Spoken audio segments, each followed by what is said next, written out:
Hi guys. तो आज हम लोग पढ़ेंगे क्रोमोसोमल डिसऑर्डर के बारे में। तो बेसिकली क्रोमोसोमल डिसऑर्डर जो होता है वो क्रोमोसोम के या तो स्ट्रक्चर में चेंजेस हो सकते हैं या उसके नंबर में चेंज हो सकते हैं।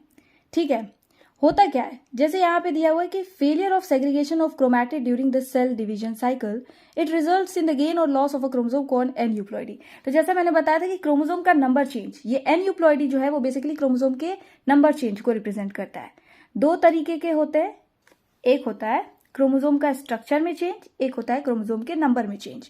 तो जो स्ट्रक्चर में चेंज आता है उसके एग्जांपल्स में जैसे होता है डिलीशन, डुप्लीकेशन, इन्वर्जन, ट्रांसलोकेशन, ये सारी जो फिनोमिना है एक एक करके उसको भी हम पढ़ेंगे। बट बेसिकली ये एक ओवरव्यू है कि स्ट्रक्चर में चेंज होता है तो क्या सारे मतलब डिजीजेस जो है उसके साथ एसोसिएटेड है, क्या एबनॉर्मेलिटीज होती हैं।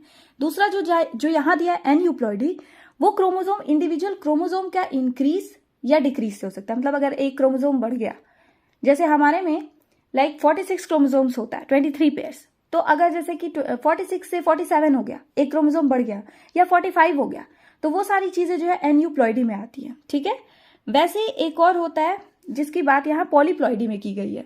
पॉलीप्लॉइडी में जो पूरा का पूरा सेट होता है क्रोमोसोम का, दैट इज इंक्रीज्ड।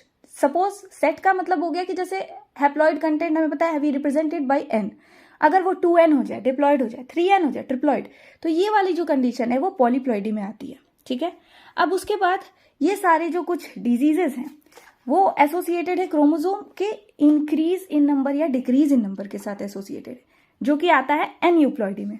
पहला है Down syndrome, Klinefelter syndrome and Turner syndrome. तो जो डाउन सिंड्रोम होती है वो 21st क्रोमोसोम की ट्राइसोमी की वजह से होती है। मतलब उसमें एक क्रोमोसोम का एडिशन हो जाता है, यानी कि जैसा आप देख सकते हैं it is the chromosome number 21, trisomy of chromosome number 21।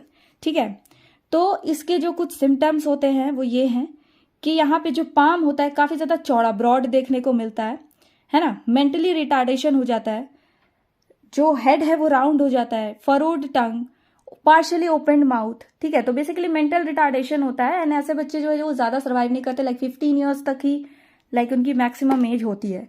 तो यहाँ जो क्रोमोसोम होता है वो बेसिकली 47 हो जाता है, 47 से हम रिप्रेजेंट करेंगे एंड इसको हम 2n+1 से रिप्रेजेंट करते हैं।